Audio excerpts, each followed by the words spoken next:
Hola, sean bienvenidos a el video de la clase de dinámica, el video de la tarea de la clase de dinámica, donde vamos a estar viendo la relación que existe entre dos temas que son la segunda ley de Newton y el tema de cantidad de movimiento. Para empezar, me gustaría que analizáramos este gráfico, esta imagen gráfica que está acá, y vemos un cohete que tiene pues dos vectores, un vector apuntando hacia arriba y un vector en el sentido opuesto. Podemos sacar por deducción que el vector que está apuntando hacia arriba representa las fuerzas o la sumatoria de las fuerzas que están actuando sobre este objeto para que se eleve. Y tenemos el otro vector que por sentido común decimos que es la fuerza de la gravedad que está haciendo efecto sobre el mismo. En este caso, la sumatoria de las fuerzas debe ser increíblemente superior que la fuerza de la gravedad que está en sentido opuesto para que él pueda despegar. Es importante conocer el contexto de la segunda ley de Newton. Para empezar, sabemos que la segunda ley de Newton parte de donde termina la primera ley de Newton. La primera ley de Newton nos describe la inercia. La primera ley de Newton nos dice que un cuerpo no va a cambiar su estado o no va a cambiar su movimiento si no actúa una fuerza desbalanceada sobre el mismo. Por ejemplo, no va a empezar a partir del reposo un vehículo si no hay ninguna fuerza que esté actuando sobre él. Otro ejemplo es el de un coche en movimiento si no actúa ninguna otra fuerza desbalanceada aparte de la que está generando el movimiento, no vamos a encontrar en él ninguna variación ni en su velocidad ni en su dirección. ¿Por qué? Porque simplemente está actuando la única fuerza que está produciendo el movimiento. Definiendo un poco más en concreto la segunda ley de Newton, podemos decir que es la relación exacta que existe entre la fuerza y la aceleración de una forma matemática. La aceleración de un objeto es directamente proporcional a la suma de todas las fuerzas que actúan sobre él y es inversamente proporcional a la masa del objeto. Masa es la cantidad de materia que tiene un objeto. Entre más masa tenga un objeto, va a ser mucho más difícil el hecho de hacer que el objeto cambie de dirección o cambie su estado, tal vez. Si parta del reposo y lo echemos a mover, lo echemos a que tenga un movimiento o que cambie su dirección, por ejemplo, o que cambie su sentido incluso. Y acá nos dan un ejemplo que es el de un elefante y un ratón. Obviamente un elefante tiene mayor masa que un ratón. Por ende, la cantidad de fuerza que debe de actuar sobre un elefante para que tenga un movimiento debe ser increíblemente mayor que la fuerza que se ejecutaría sobre un ratón para que éste tenga un movimiento. Sin embargo, también es más difícil detener a un elefante. Si lleva movimiento, sería increíblemente más difícil detener un elefante que un ratón, porque el elefante, por su mayor cantidad de masa, tiende a tener más inercia que el ratón. La segunda ley de Newton también la vemos reflejada en lo que nos dice que la sumatoria de las fuerzas es igual a la masa por la aceleración. Eso sería la fórmula matemática para la segunda ley de Newton, o más bien lo que nos explica la segunda ley de Newton. Y ahora, yendo con respecto al tema de cantidad de movimiento, podemos ver primero un par de ejemplos y simplemente miremos las imágenes. Acá miramos un portaaviones y luego miramos una bala que atraviesa una manzana. Entonces decimos que la cantidad de movimiento es simplemente una relación que existe entre masa y velocidad. Esas se multiplican, multiplicamos masa por velocidad y así obtenemos cantidad de movimiento.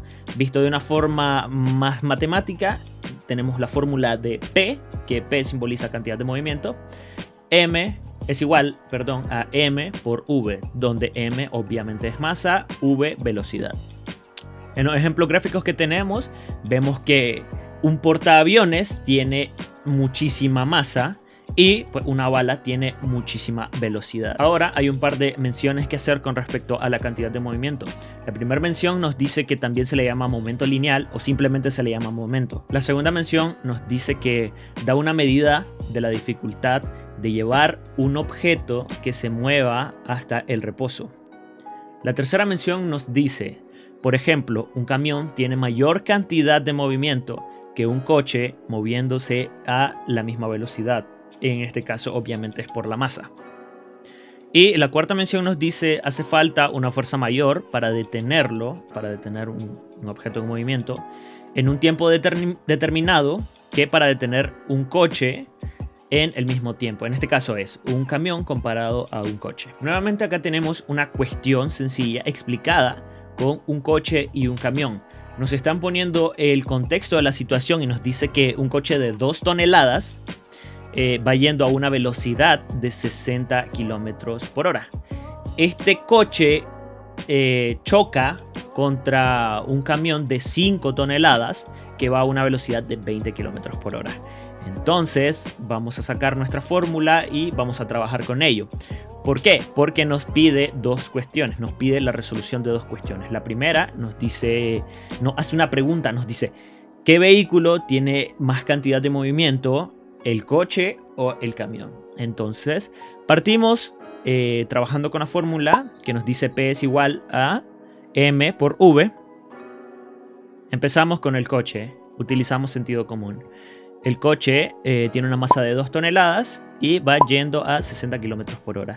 Tenemos en este caso 120 unidades en cantidad de movimiento. Luego tenemos el camión que tiene una masa de 5 toneladas y una velocidad de 20 km por hora. En este caso tenemos 100 unidades de cantidad de movimiento. Entonces, dando respuesta a la pregunta, a la cuestión, es que el coche tiene una mayor cantidad de movimiento. ¿Por qué? Porque la velocidad que lleva es increíblemente mayor, increíblemente superior a la que lleva el camión. Por ende, esto recompensa la falta de masa que lleva el vehículo, el coche. La segunda cuestión que nos hace es cuál debe ser la velocidad del coche para que su cantidad de movimiento fuese igual a la del camión. En este caso, totalmente sentido común. Decimos que si tiene una masa de 2 toneladas y lleva una velocidad de 60 km por hora, simplemente reducimos la velocidad a 50 km por hora, que eso nos dará como resultado las mismas 100 unidades de cantidad de movimiento que tiene el camión. Y para finalizar tenemos una relación que existe entre cantidad de movimiento y fuerza. Fuerza es simplemente lo descrito en la segunda ley de Newton y cantidad de movimiento es lo que acabamos de estudiar. Hacemos primero 4 menciones y después damos una conclusión. La primera mención nos dice que los cambios en la cantidad de movimiento pueden suceder cuando hay un cambio en la masa, en la velocidad o en ambas. Luego nos dice que la masa suele permanecer constante, por lo que suele variar en la mayoría de los casos, por no decir todos, es la velocidad que lleva un objeto. La tercera mención que hacemos nos dice que si cambia la velocidad es que hay aceleración.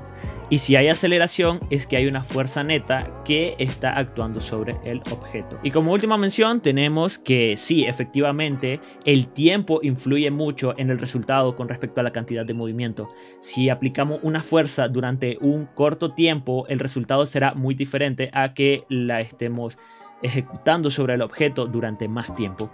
Y para finalizar tenemos esta conclusión. Es decir, la variación de la cantidad de movimiento depende de la fuerza y del intervalo de tiempo.